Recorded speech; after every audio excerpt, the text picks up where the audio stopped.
This is the Sixth Man Show, an Orlando Magic podcast, with your hosts, Luke Sylvia and Jonathan Osborne, covering all things Magic basketball. By fans, for fans. Go Magic.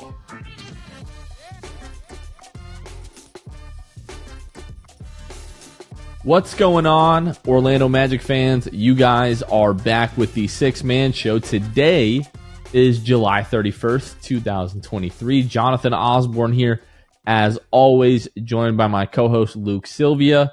What's going on, Luke? You know, I took a brief hiatus from the old social medias, and Twitter is now X. So there's that. I will say, one of the first things I read, and I bookmarked it so I would be able to further push Magic propaganda as if people don't hear it from us enough. NBA University tweeted out today the best clutch free throw percentage in the 22-23 season. Jonathan, number one, the Orlando Magic, 88.9%. They are number one on this list by 3.3% or something like that. If my math is correct. Only Philly is in that spot, and sizable gap there. The Orlando Magic push that propaganda. Best clutch free throw percentage last season. So that's how I started my time back on Twitter, or X, sorry. And I'm pretty happy about that. And the Magic played 44 clutch games last season, which was tied for 9th in the NBA. So it's not like a small sample size. Mm-hmm. So that's a lot of like Markel, Franz, Paolo going to the line late in games and like knocking down big free throws when they need to. Unfortunately, that didn't translate into a ton of wins. The Magic were 19-25 in those clutch situations. But that's a fantastic stat. If you all don't follow NBA University already, like regardless of whether or not you're a Magic fan, just like he tweets awesome, like just NBA nuggets, like not the Denver Nuggets, like statistical nuggets. And it just so happens that he's a Magic fan, so he always finds a way to slip some like Magic bias or Magic positive stats. At least once a week. I would put it more than that, like multiple times a week. I'm like, you didn't have to do that. This is a very obscure like stat rabbit hole that you went down. But I'm glad that once you saw there was something that shed positive light on the Magic, you're like, well, now of course I have to tweet this. I don't really have a choice at this point. So shout out to Steven, who runs the the NBA University account, and just legitimately one of the best NBA Twitter X accounts, I guess. Can we just still call it Twitter? Can we do that? Like, I don't care what everybody else is going to call it. I still want to call it Twitter. It is still functionally Twitter to me. I don't care that Elon spent $44 billion. You spend that much money, call it whatever you want. I pay my $9 a month or whatever it is for Twitter Blue. I'm calling it Twitter Blue. It's not X Blue. It's Twitter. I'm calling it Twitter still. I am going to have a very hard time, as is everybody, because Twitter has been Twitter since, I don't even know, the early 2000s is when it came 2005? 7, maybe? I think. Yeah, so... I wasn't on Twitter until like 2011, 2012, though. Fun fact, okay, so 2006 is what this says. Fun fact, my dad was on it in 06, a real trailblazer, if you will. And I remember him talking about it in church from the stage when like he first got on it, telling everybody to get on it. So real trailblazer, that Ron Sylvia. So, but yeah, listen, there is way too much tied to like the letter X that I really I don't understand. Elon is an interesting guy. You've got SpaceX. He tried to name his kid X, then some algorithm thing that I don't understand. He's very out there. And I just don't... He's just one of those guys that he wants to do more than just leave a little thumbprint. Like, this guy's putting his whole hand in it. And we're just having to we're having to just... I'm not even going to continue this thought, actually. We're not going there. But, yeah, I don't understand the need for it, Elon, to be honest with you. I know you're listening to this podcast, but I just don't get it, you know? Well... The reason that you came to listen to this podcast is for the Orlando Magic, and we have a great conversation that we had with Bally Sports Florida, pregame, half game, post game broadcaster Dante Marchitelli. That's you're going to hear later in the show, so stay tuned for that. Really appreciate Dante for taking the time. Always a joy to hear from him, and some Orlando Magic relevant basketball is coming in just a few days. So coming up on Saturday, August 5th, Germany is going to be playing Sweden at 1 o'clock p.m. Eastern Standard Time. I personally am still working on figuring out how I'm going to be able to watch this game. I cannot guarantee that it's going to be by like legitimate methods. So I unfortunately, I don't feel right recommending anybody like watching this game probably the way that I'll have to watch this game. Mm-hmm. It'll probably be some kind of like VPN with, some other website stream, combination. But I'm hoping to be able to watch that game. We know that Goga, we don't even actually know if Goga played. We know that Georgia played Egypt on Saturday, according to flashscore.com or whatever weird dark web we found. FlashScore and X partner together. Yeah. Georgia lost to Egypt this past Saturday in like an international friendly, which isn't great. It doesn't give you a whole lot of confidence about Georgia's odds in the FIBA World Cup. They lost, but there's no stats. We can't find any stats anywhere. I know that I told you all that when I was going through and making this list of like all of the Magic relevant international basketball being played this summer, I couldn't find anything on Georgia like prior to the FIBA World Cup. And this just goes to show you that I wasn't lying. Like, it's really difficult to find stuff about the Georgian national basketball and like the Georgian Basketball Federation. It's really hard to find that kind of stuff. And a lot of their websites, everything is in Georgian. So like I can use my Google Chrome translator to get a lot of the things to English, but all of their graphics are still in Georgian. And I don't know about you all, but I can't read that stuff. So, but if you can find a way to watch Germany versus Sweden on Saturday, August 5th at 1 o'clock Eastern, and then a week from today, August 7th, the U.S. is playing Puerto Rico in Vegas. That's going to be at 10 o'clock Eastern.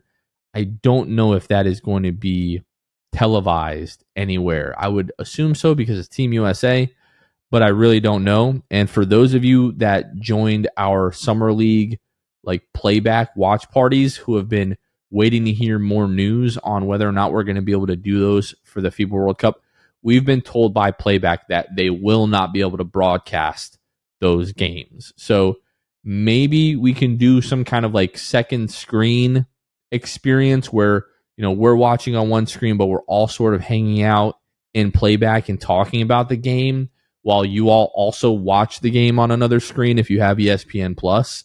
Maybe we'll be able to do something like that, but we won't unfortunately be able to like broadcast the games right from playback, which is disappointing, but it's just kind of the reality. It is what it is. But Luke, we're not that far from Magic relevant basketball coming up here.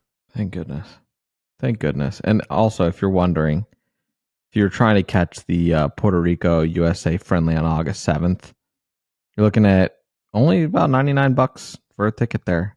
So if you wanted to go, if you're in the area, if you're in Vegas, if you want to fly out, I would love to be there, and it's only $99, so not too bad there. And I'm very happy that we're back in the territory of Magic basketball relevant being played. And then we're, you got to take it in small bites here. We're in international play, all this stuff with FIBA, training camp, preseason, and we're there. It's coming. Dude, I was so worried when you said $99 that you were going to tell me it was $99 to watch that game online. Oh, no. I haven't found out the actual pertinent information to us. Just the hypotheticals of being at the game. But no, I'm not entirely sure. One time on this podcast, Jonathan, I told people to hit me up for how to watch a game, and I really regretted it. I'm not going to do that this time around. So if you message me, I might just not reply. I put it out there, and That's I did wrong. not. I got way too many replies. I'm like, I'm never doing this again. I was just copy and pasting a link, and then I got people telling me it's not working. It's not working. I'm like, all right, this is not worth it for me. But yeah, I'm sure that you guys can figure it out. You're all smart people. We'll probably all be watching the same way.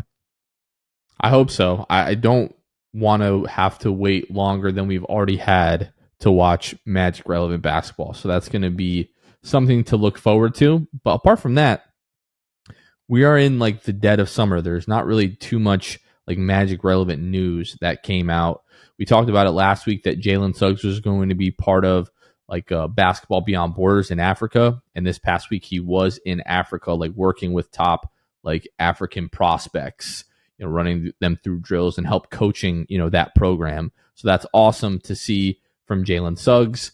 Beyond that, Jonathan Isaac, who, you know, launched his apparel brand Unitas, like that officially launched this week. So if you're interested in seeing any of that at all, you can go to, you know, Jonathan Isaac's social media.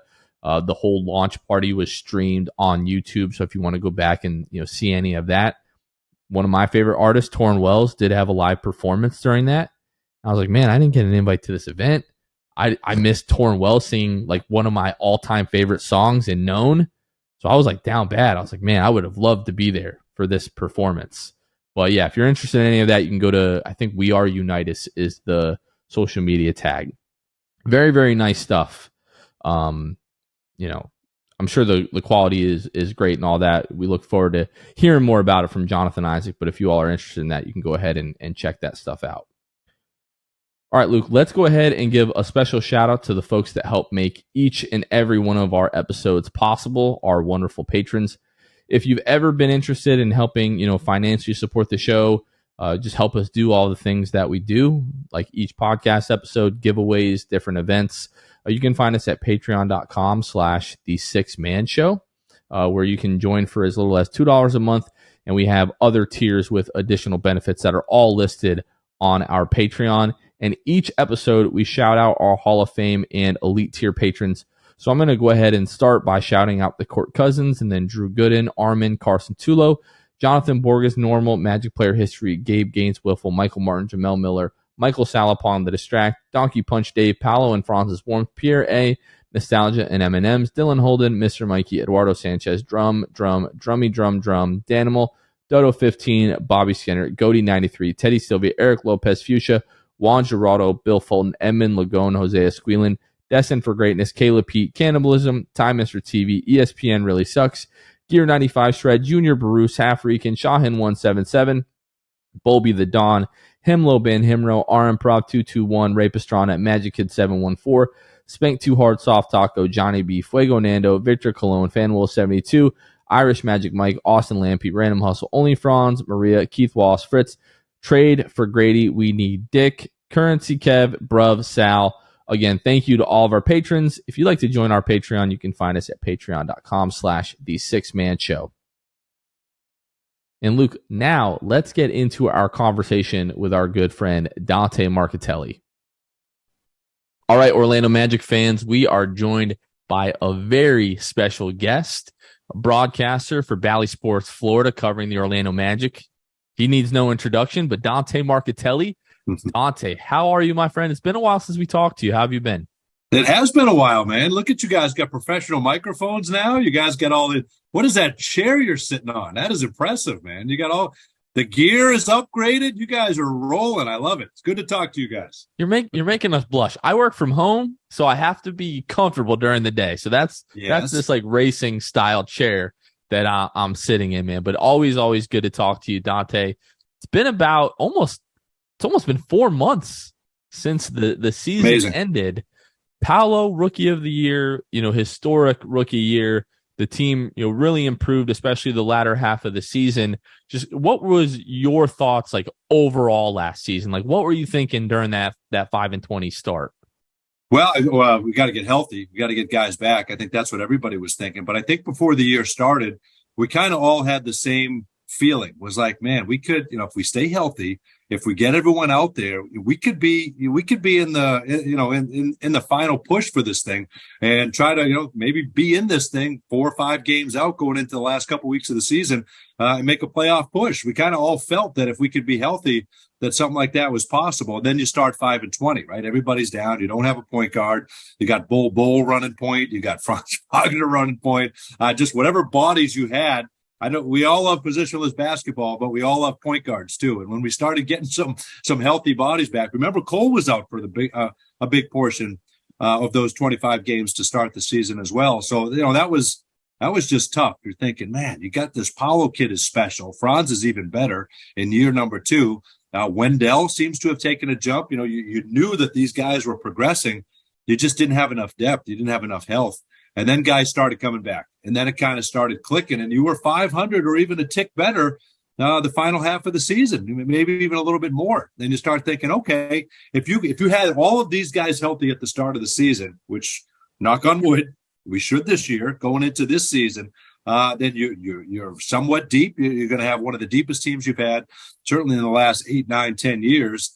And then why can't you make the playoffs this season? So I think we felt we'd be close. We'd probably just miss it, but we'd be in the running. And these guys would get a taste of quote unquote playoff basketball down the stretch. And that's kind of what we got. Now let's be healthy from the start of the season to the end and see if they can't get in, see if they can't grab 9 or 10 or maybe even get in the top 8. Obviously, at the end of this season, you have, like you said, such a strong last really 75% of the season. Yeah, really. You're thinking about at that point, okay, what does this team need? If they're on pace at this point to be a 45-win team, that's what their pace was as far as their wins go. And then, down the stretch, those last 3 games of the year, those would have been maybe a different story. You pick up 1 or 2 of those instead of dropping the last 3. Sure. You're looking at a 35-win season with a 5-20 start. What do you think is the at that point, where was your head at as far as here's what this team needs moving forward? We're going into a pivotal off season. What was your kind of philosophy on what you wanted the team to do? Well, even that being said, you had the largest win increase in the Eastern Conference from the previous year, right? So even that was a huge jump. So you were one of the most improved teams in the NBA with everything that you did. So, but just by that standard, man, what a jump, what a leap, what a year they had just to make that improvement. And as you mentioned, you finally were healthy the last, 70-75% of the season. But I think there were so many times, guys, and we know it. We've talked about it, a number of times on the broadcast, and you guys have mentioned it on your podcast and a number of podcasts was just shooting, just getting enough consistent shooting for this roster moving forward. And, unfortunately, it's just kind of been the thing for this team the last, 5, 6, 7, 8 years is, you're in the bottom third of the NBA in 3-point shooting, field goal percentage, all those things.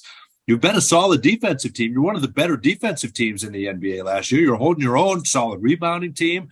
And the last half of the year, you were protecting the basketball much better. You really struggled with that, not having a point guard. It was hard to protect the basketball. So I think that was something that you saw considerable growth in. So there's so many areas where they played so well and did so well, but you just couldn't get that consistent shooting. And you're hoping this year going into it, that you can have that guys will make a jump, that guys will be a little more consistent, that maybe Jalen Suggs can start to kind of figure out things offensively with his offense. Cole Anthony did. I mean, he was unbelievable last year. He was a juggernaut. Markelle Fultz was fantastic. And he's, him being back gives everybody so many open looks that I think they'll start knocking down here this year. And, Gary Harris, you had him for 48 games. If you can get him for 80, 75, 80 games, he's second in Magic history in 3-point percentage at 40%. That's one of your guys right there to knock down shots, but you got to have them on the floor. So I think having healthy guys and knocking down shots is just something that has eluded this team the last few years, but it feels like it's changing. Paolo can score from anywhere. Franz can score from anywhere. Wendell is so sharp. He had one of his best years. And, he's so efficient. And I think, if guys can knock down shots and you get that consistent piece, then I think that's certainly going to help you. I don't know what it is, Luke, but I just cannot help but get so happy when anybody talks good about the Magic. Like I'm having this warm feeling in my face right now. I'm just getting us excited about next season. But you talk about shooting and adding shooting. Part of that is like retaining the shooting that you have.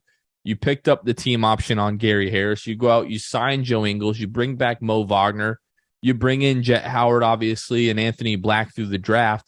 Can you just talk a little bit about like the offseason that the Magic have had and your thoughts on that?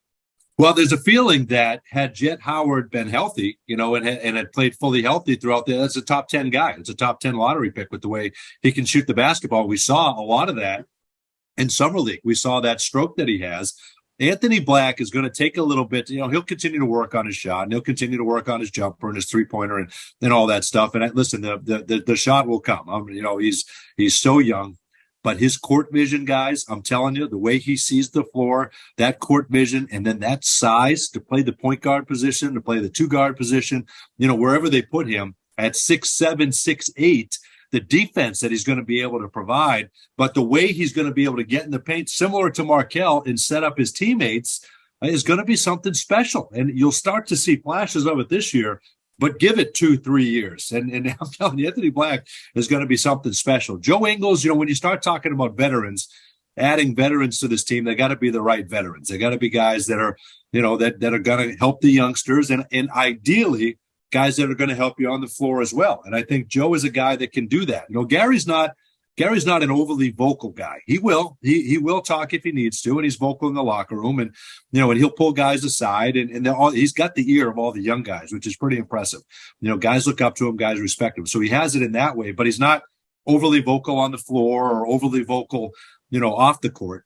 But Joe Ingles is. I think that's a guy. So now you get a guy that has a veteran presence, can shoot the 3, can make plays, solid defender, and is vocal, and is kind of going to help all these guys along. So I think if you look at the total package of what he can do, when he can get minutes and what his role is going to be and what that looks like this year, I think the guy's going to play, and I think the guy's going to contribute. I think he's going to be a big part of that second unit. So I think that's a nice addition. I think it'll be fun to see where he's at. Listen, bringing back Goga, you took a flyer on him. You got to watch him for the last month and a half of the season. That's another guy that's playing for his country during the summer that's going to come back with more confidence and that's going to be trying to earn some minutes along with Mo Wagner. You bring back Mo Wagner, which I think Magic fans will be happy about as well. I think this wasn't the summer to go spend a ton of money. This wasn't a summer to go bring in a ton of people and make the big upgrade and the big jump just yet. I think you've got another year of internal development and internal growth, and you were selective, added a few key pieces. Now, you're 28th in payroll, so you've got. You haven't committed any money beyond this year. So next summer or at the trade deadline this year or whenever you choose to use it or whatever moves you choose to make, the sky's the limit. If you're 6, 7, 8 this year in the Eastern Conference going into the trade deadline, you can do anything. You can do absolutely anything you want going into the trade deadline, or certainly, you make the playoffs, you make it to the first round. Who knows? Maybe you make some noise. You have no idea. Now you're very appealing to some of these veterans in the offseason, who are looking at different situations. So I think they had a solid offseason. I don't think they were looking to go make a huge splash. And I think we're going to be pleasantly surprised with a lot of the pieces they brought in. Jeff Weltman and now Anthony Parker have the difficult task of creating not just a talented team, but a cohesive unit, chemistry through the roof, making sure that you're dealing with so many different personalities. You guys over at Orlando Magic Pod Squad, award-winning Orlando Magic Pod Squad, I'll add. You guys had Anthony Black and Jet Howard. I was the only one that voted, but apparently it counted, so I'll take it. Perfect. Well deserved. Well deserved. That was great. Thank you. But you guys had Anthony Black and Jet Howard on. Yeah.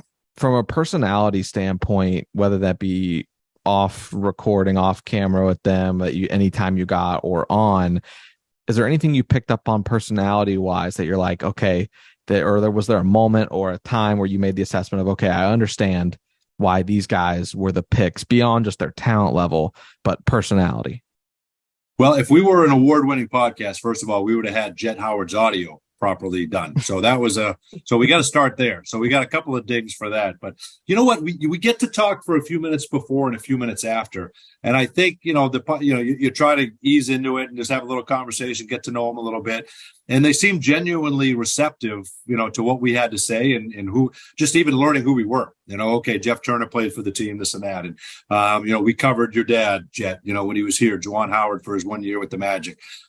So they were very, and seemed genuinely interested, actually asking questions kind of a little bit about our background. And they had a whirlwind of a day.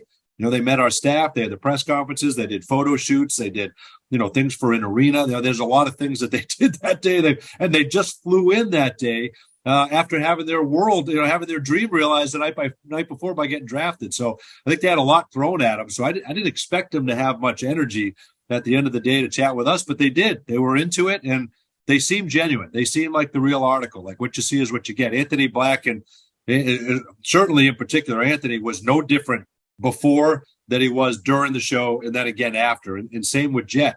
I think Jet's a little more subdued. I think Anthony is kind of a little more outgoing, but they're both genuine, and that's all you heard from the front office and from Coach Mosley and from the teammates is how welcome they are. Good guys, they're going to work hard.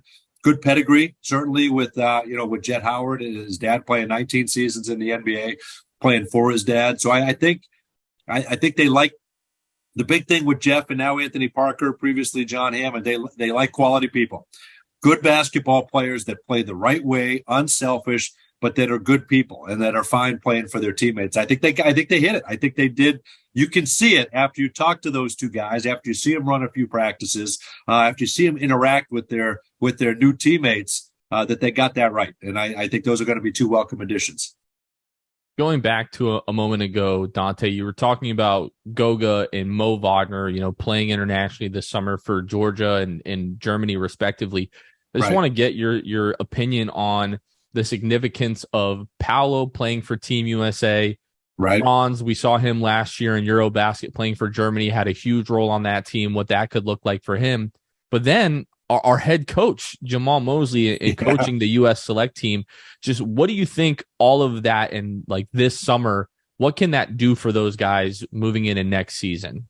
Well, if I can, I'll start with Coach Mosley because listen, I'm happy for all these guys, but I'm happiest for him because I think, when coaches sign up for these things, right? All right, I'm going through a rebuild and you got to lead them through it and this and that. You don't know. You don't know what your future is going to hold as an NBA coach anyway, but you certainly don't know when you sign on for a rebuild. But this guy has been the real deal. I'm telling you, this guy, we know he's a quality individual. We know he's a 10 out of 10 as far as human beings go. But he's trying to prove to everybody because he's never done it before that he can be an NBA head coach. And we've seen it. We've seen it for 2 years, the growth that all of these young guys have made. So I think that's a feather in his cap because he's played a big role in that, him and his coaching staff, bringing these young guys along. So now he gets to see this thing through. So now we have expectations. Now we're going in, fans and nationally, and they're thinking, okay, this team was on the cusp last year. Now maybe they can get in. So that's a little added pressure for these guys. And I think he would welcome that. And I think, he's going to be able to play who he needs to play to win games. And I think that's the biggest thing. You had to know what you had. And Mo Bamba, R.J. Hampton, Bol. You had to play these guys. You had to see what you had, and you had to get them reps. You had to get Jalen Suggs reps. You had to get Cole Anthony reps. Franz, you got to see what he looks like. Wendell, you now have a body of work, and now you can start this year and say, these are the guys that we're going to go in with. These are the guys that are going to help us. And everyone else is going to have to work hard to crack that rotation. And I think that's all you can ask for as a coach. So I'm happy for him that he's going to get that opportunity and that these guys are ready. These guys are ready to pounce. And I think with him working with this select team and the guys he's going to be around is only going to help him. Same with Paolo. I think you guys have seen it and we've seen it here. I remember when Dwight did it. I remember when, we've had a number of guys over the years that have worked with the select team. Jonathan Isaac did it, a number of years ago as well. When they come back that next year, there's just a confidence about them, right? They've seen the best. They've worked with the best. They know what it takes on a day-to-day basis. And I think you're going to see that with Paolo. Look at the videos of him and Kevin Durant. Are you kidding me? Like he's out there getting some burn with KD. I mean, everybody is attached to Paolo in one way or another. And then Franz is just this this budding superstar that we saw kind of take a jump during Eurobasket last year, and we expect him to do the same thing this year. And then we saw him do it in the NBA, and just so unselfish and really kind of a quiet guy, goes about his business, and I think it's going to help him too. It's going to help Mo Wagner, and the one I'm really intrigued by is Goga. This guy's going to lead his country. What a proud moment for him leading Georgia.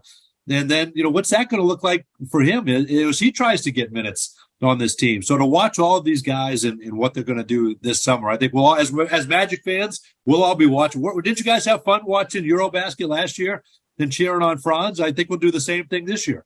I fell in love with international basketball last year watching Eurobasket. Yeah. So as excited I am to watch Team USA, I can't wait to watch Franz and Joe Ingles and Goga and Luka, playing for Slovenia and all the stars kind of around the league. So many good European players now. Yeah. I can't wait. It's going to be awesome. You're right. What do you think it does, Dante, for confidence of players? Franz obviously had a great year. We were looking at his counting stats on the last episode, and I was like, man, I know I've seen these counting stats, but looking at them now, I think I'd be all right if Franz did this every year. Like, if this is his ceiling, I'd be like, oh, this guy's averaging an insane amount on a great clip. And I would have to say that the growth and the confidence has to be partially attributed to his time in Eurobasket, helping Germany. And hopefully he gets to be more of the face this summer. I think that we were all a little irritated last year about just get him the ball. Just get him the ball. We know what Dennis Schroeder has done for Germany, but we just get Franz Wagner the ball. But what does that do for the confidence of all of these guys that are playing, and what's your take on it? Well, I think that's the guy that's going to get the ball now. I think we all know. I think now with year 2 under his belt, I think we all know he needs the basketball. There's so many times he would go 5-6 minutes without a touch, playing in Eurobasket last year. I don't think that's going to happen anymore. Listen, you're playing the best in the world. He's defending Giannis Antetokounmpo last year in Eurobasket, right? And they win and they beat Greece, right? So what does that do for your confidence? And I think you're defending some of the best players in the world, and you're scoring on them, and you're making the right plays, and your team is winning. And I just think he learned so much last year. I think that'll continue this year. The way he handles the basketball, he was a much better rebounder last year. I think that 3-point shot, he was over 40% in Eurobasket, and he started so hot, during the NBA season with that 3-point shot, and he's become a 3-point shooter as well. But I think the way he sees the floor, his ability to get to the basket, and guys, the way he finishes, I think, to me, I don't think there's any bigger show. There's no bigger sign of his confidence than the way he finishes at the basket. He'll attack on anybody. He'll take anybody off the dribble, and he'll rise up on anybody, and he'll find a way to finish. And that is a very difficult thing to do. The majority of the NBA struggles with that, and it looks effortless to him. He can go right, he can go left, he can pump fake. I mean, he can go through guys, around guys, over guys. I mean, a little hesitation. We know he's got that Euro step. I mean, that pause, that hesitation, that everybody goes by, and then he just lays it in. So I think when you're playing with the best in the world, you're defending the best in the world, and you're winning, and you're victorious, and your team is looking to you to be the guy. I think all of those factors add up to give you that confidence. And I think that's what we saw last year, and I think that's what we'll see this year. At some point, the guy needs a break. The guy's played. He plays during the summer, then the season, then the summer, but it didn't bother him last year. It didn't hurt him. And I think what I like the most, guys, and you guys can appreciate this, there's a competitive fire with Franz. The guy hates missing games, and that is such a lost art in today's NBA. This guy does not miss games, and I think you can count on him. And if you're a teammate of Franz Wagner, knowing that he's going to be there every single night, I think that does something for you. His availability certainly has been key, and I think that'll just continue to be there. And then we'll see what he looks like. We'll see what new wrinkle he adds to his game this year. Dante, I wanted to ask you, obviously you've been around the team for so long, and you've seen the team at, the height of its success, and you've also seen some pretty rough periods the last decade as well.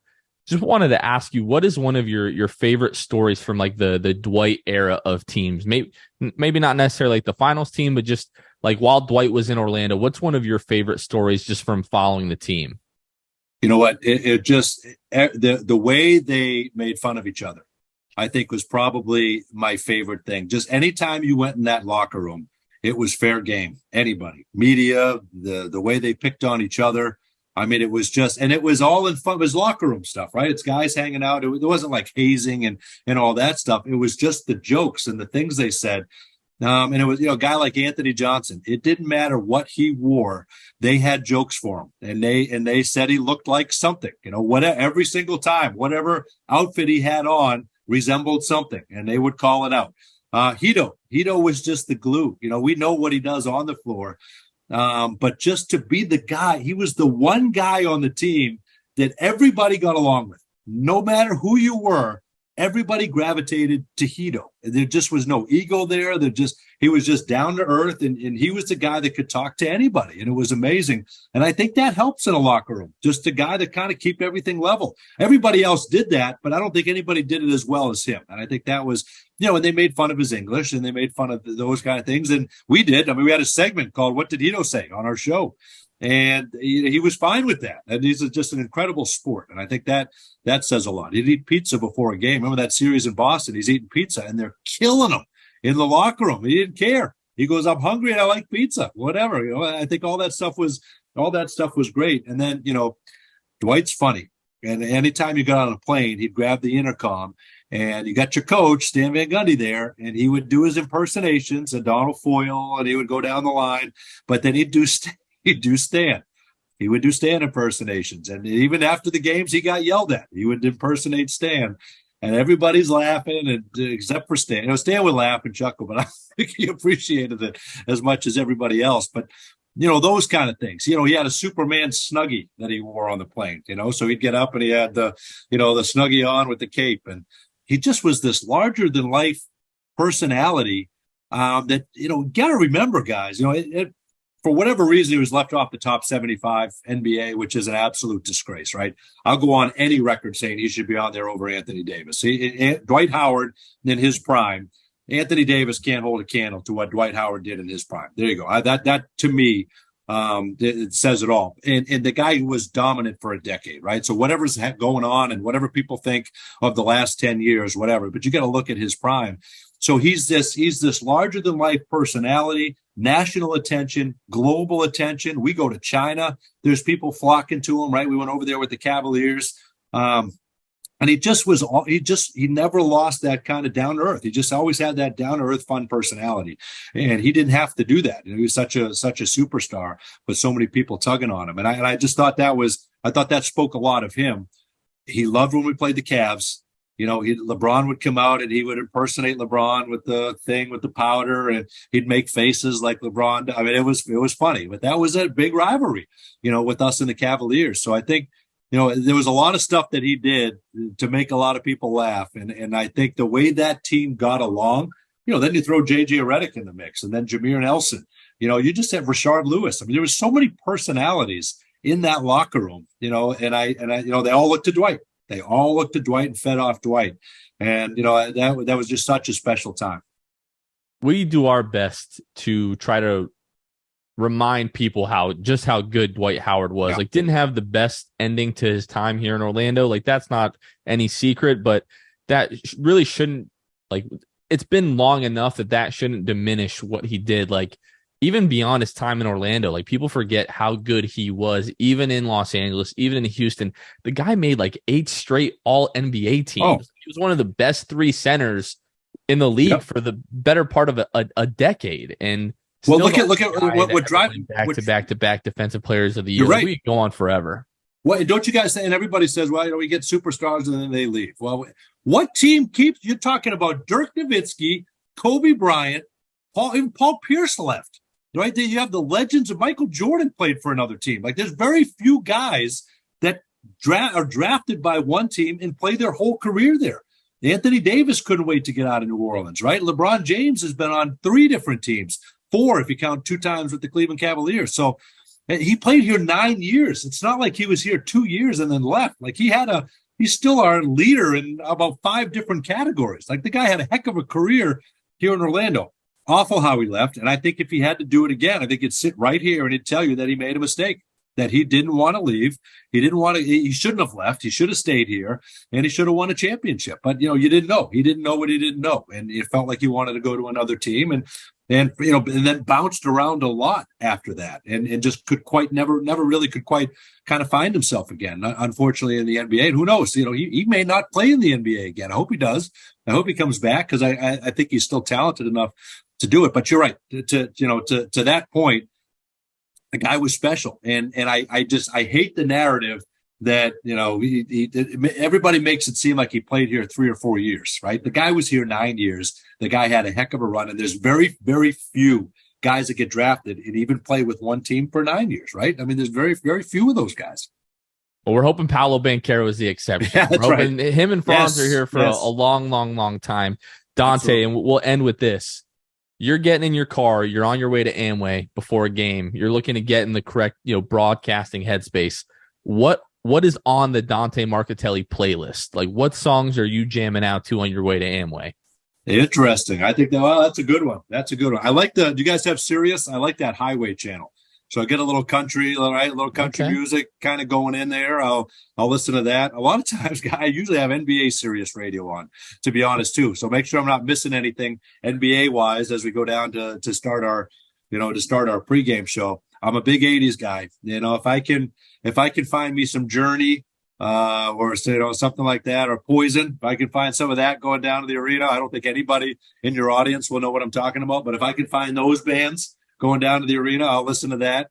But I don't like to play my own music. I just hit me with what you got, and I'll find the channels that I like, the music that I'm in the mood for, and then I'll get down with whatever's playing. That's kind of my go-to. Well, Magic fans, as we go into next season, just remember, don't stop believing. Right? Yes. See, I'll end with that. But Dante, well played. Just let everybody know where they can find you on social media, and obviously we look forward to hearing you back on the broadcast once the season starts. Well, you guys got to help me with this. It's at Dante Magic. It was on Twitter. What is it now? X? I think we're on X. I still call it Twitter, but I guess it's X. Yeah. It's at Marchitelli on Instagram, but then I clicked the button and now I'm on Threads. So I'm trying to figure that out. They got Threads. I don't know I haven't done TikTok. I haven't gone down that road yet. I have an account, but I don't do much with it. So that's the big one. If I'm going to do anything, it's going to be Instagram and X, I guess, is what it is. So those two things. But thank you guys, and keep up the great work. We really appreciate it, and all the job that you do, and the stories that you uncover, and everything that you do covering the team, and you guys do a great job. So keep it up, and it's always great talking to you guys. It means a lot. For those of you who may not have been listening to our show for that long, like Dante Marchitelli took time out of his life and schedule when we had first started the podcast to come on and give us a little bit of credibility at the time. So just always appreciate your time, man. You're a true pros pro. And wish you all the best, and really looking forward to hearing you guys back on the broadcast, Dante. Really appreciate it. I appreciate it, man. Thank you very much. That's very kind. And as your podcast soars past ours, just remember us. Just remember us and have us, and just don't forget us, and keep us involved. All right? Knock it off. Never. Hey, man. I appreciate it. I'm proud of you, man. Good job. Good job, guys. Good talking to you. We'll see you soon. Once again, a big shout out and a big thank you to our pal Dante Marchitelli for joining the show. Always a pleasure to talk to him. Luke, I don't know what it is, but I legitimately cannot help myself whenever we have a guest on the show, whether they're biased or not biased. As soon as they start saying positive things about the Orlando Magic, I just feel this warm, fuzzy feeling inside that just goes through all my extremities. And for that 30 seconds, my life is just infinitely better.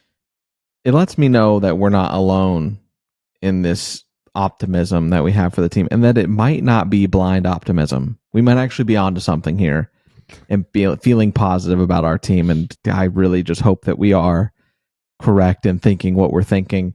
But yeah, it adds validity. These guys are professionals. They, people hear what they say, and they have a little bit of a weight to them. So it's nice to hear guys like Dan Savage, obviously most recently here, then Dante Marchitelli, today, speak well of the Orlando Magic. There's no need to sugarcoat. This team has a very, very bright future, something we're all excited about. But yeah, it always is nice to hear people speak good things about the Magic. All right, Luke, I think that's going to do it for this one. Again, really, really appreciate Dante taking out the time. Looking forward to seeing the broadcast. That time of year, something about sitting down on a weeknight especially once we get into October, November, the temperature starts dropping here in Florida, and just sitting down and watching the Orlando Magic play. With a nice slice of Papa John's because the Magic just won the last game before. It's a great time. I don't know how much I'll be able to experience that because the Papa John's in my area, in terms like last year, they would not accept the promo code. I'm going to have to call. I'm going to have to speak to someone. The manager. And be like, what is going on here? Like, you are drastically underestimating the amount of pizza that I will buy if you let me use this code. And like, yeah, somewhere I read that like making a pizza at one of these places costs the pizza place like $1.50 to make, and then they're charging you like $20 for the pizza. Like you'll survive if you give me 50% off. You know, right. as the Magic are racking up W's. But yeah, just very, very, very much look forward to hearing Dante Marchitelli, Jeff, David, Q Rich, Coach Hill, like hearing their voices come through the speakers of my TV just does something for the soul. And I genuinely cannot wait for that. But that's going to do it for this one. For Luke Sylvia, this has been Jonathan Osborne. You all have been listening to The Sixth Man Show. We will catch you guys next time. See ya. Thanks for listening to The Sixth Man Show. Be sure to subscribe on iTunes and Spotify to get new episodes downloaded directly to your phone. If you enjoyed the show, please take a minute to give us a 5-star rating and a review. It helps out the show a lot. Follow us on Twitter, Instagram, and Facebook at Sixth Man Show. We'll catch you guys next time. Go Magic!